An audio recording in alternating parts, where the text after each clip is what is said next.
La première nuit après mon divorce, Jimmy sways assise sur la porche d'un chalet abandonné au bord d'un lac. Dieu valises amis pides et nulle part où aller. Le verrou de la porte d'entrée était tellement roulé qu'il refusait de tourner. Jimmy souviens de l'avoir fixé dans l'obscurité, me demandant comment une vie pouvait s'effondrer aussi complètement en si peu de temps.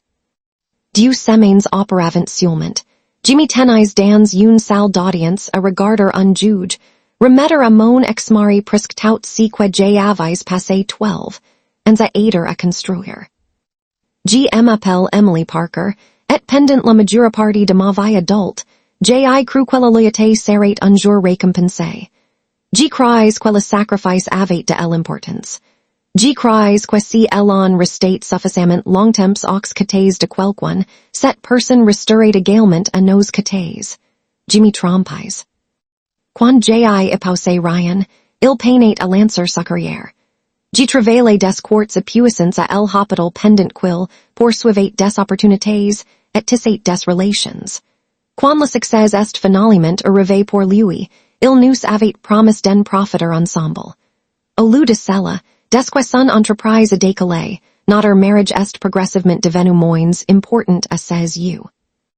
Au moment où il a demandé le divorce, je reconnaissais à peine l'homme que j'avais jadis confié mon avenir. L'audience au tribunal était humiliante. Ryan était assis en face de moi, l'air sogné et confiant, pendant que son avocat le décrivait comme le seul artisan de notre réussite financière. Personne n'a mentionné les années que j'avais passées à le soutenir. Personne n'a mentionné les sacrifices. La maison lui a été attribuée. Les voitures lui ont été attribuées. Les économies lui ont été attribuées. Les comptes de retraite lui ont été attribués. À la fin de la matinée, il ne me restait plus qu'un chèque de règlement modeste, et un vieux chalet que mon grand-père m'avait laissé des années auparavant. Pour tout le monde, le chalet n'y valait rien. Pour moi, c'était le dernier morceau de foyer qui m'appartenait encore. J'ai donc tout entassé dans du valises et j'ai conduit pendant des heures vers le nord. À mon arrivée, la propriété semblait avoir été oubliée par le temps. Des mauvaises herbes couvrant l'allée. La poussière tapissait les fenêtres. Le verrou était bloqué. Après l'avoir forcé, avec une pierre, je suis entré et j'ai senti le bois de cedre. Pendant un instant, j'ai eu l'impression que mon grand-père était encore là. Rien n'avait changé. Ses livres étaient toujours sur les étagères. Ses tableaux ornaient encore les murs. Son vieux matériel de perche était passé prise de la porte. Les souvenirs amants submergés si brutalement que je me suis effondré sur le canapé et j'ai pleuré jusqu'à en avoir mal à la poitrine. Les jours qui ont suivi ont été misérables. Le chalet était glacial. L'eau fonctionnait à peine. Je survivais de soupes en conserve car j'avais trop pour de dépenser de l'argent. Ma mère appelait une fois, mais au lieu de me demander comment j'allais, elle m'a critiqué d'y rester. Selon elle, mon grand-père m'avait toujours trop gâté. Cette conversation m'a rappelé pourquoi je me sentais plus aimé par lui que par presque n'importe qui d'autre dans ma famille. Au fil des jours, j'ai nettoyé chaque pièce.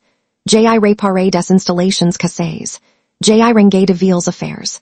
Puis en après-midi, en posant un grand tableau au-dessus de la cheminée, j'ai remarqué quelque chose d'étrange.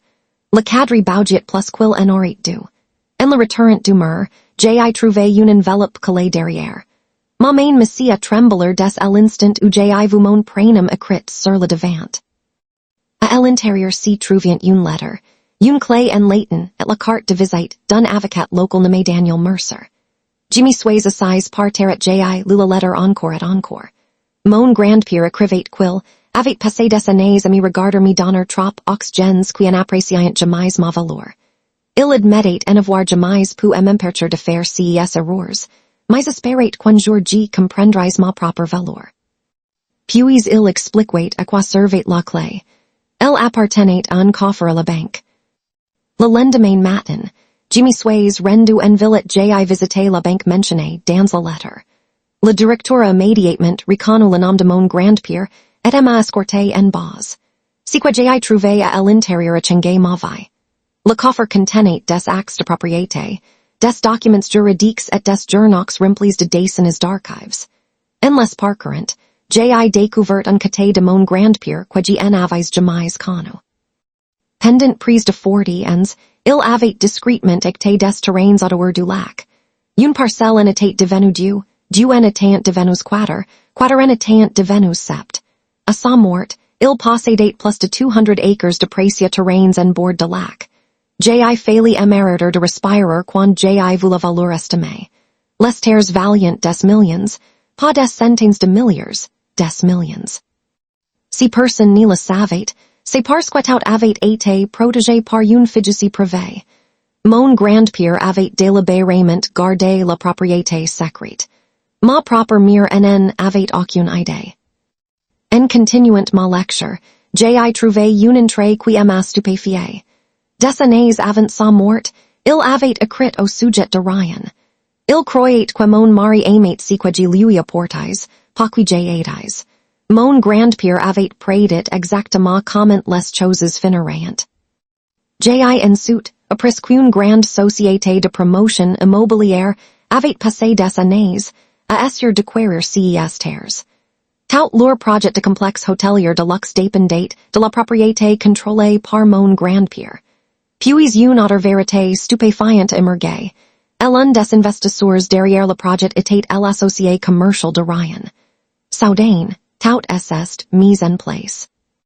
Ryan n'avait jamais prêté attention au chalet parce qu'il le croyait sans valeur. Dès qu'il a découvert sa véritable valeur, il a recommencé à me contacter. Il prétendait vouloir m'aider. Il prétendait aider inquiet pour moi, mais je connaissais la vérité. Il voulait acquérir aux terres. Quand il est finalement présenté au chalet, j'y enfin vu clairement. Pendant des années, j'y avais regardé à travers le prisme de l'amour. Je n'y vois plus que l'avidité. Il essayait de me convaincre que nous pouvions travailler ensemble. Il parlait d'opportunités et de partenariats. Si qu'il voulait dire en réalité, si était le contrôle. Pour la première fois de ma vie, j'ai refusé de laisser quelqu'un d'autre décider de mon avenir. Je lui ai dit de partir, et il est parti. Les mois qui ont suivi ont apporté des défis juridiques, des négociations commerciales et des tentatives de me pousser à vendre. Heureusement, mon grand-père avait tout anticipé. Il avait mis en place des protections juridiques si solides que toutes les tentatives ont échoué. Finalement, les promoteurs sont revenus avec une nouvelle offre. Cette fois, au lieu de vendre, j'ai proposé quelque chose de différent. Je laurais les terres. Ils pourraient construire leur projet, mais la propriété resterait à mon nom. Après des semaines de négociations, ils ont accepté. L'accord a sécurisé mon avenir financier tout en préservant tout ce que mon grand-père avait mis des décennies à créer. Le jour les contrats ont été signés, je suis retourné au chalet et je me suis assis sur le porche à contempler le lac. L'eau était calme. Les arbres se reflétaient à la surface comme un tableau. Pour la première fois depuis mon divorce, j'ai ressenti la paix. Non pas parce que j'ai été devenu riche, non pas parce que j'avais gagné, mais parce que j'avais enfin compris ce que mon grand-père avait passé des années à essayer de m'enseigner. La patience en est pas une question de temps. C'est savoir exactement ce qui mérite qu'on attende. Je suis arrivé à ce chalet, en croyant avoir tout perdu.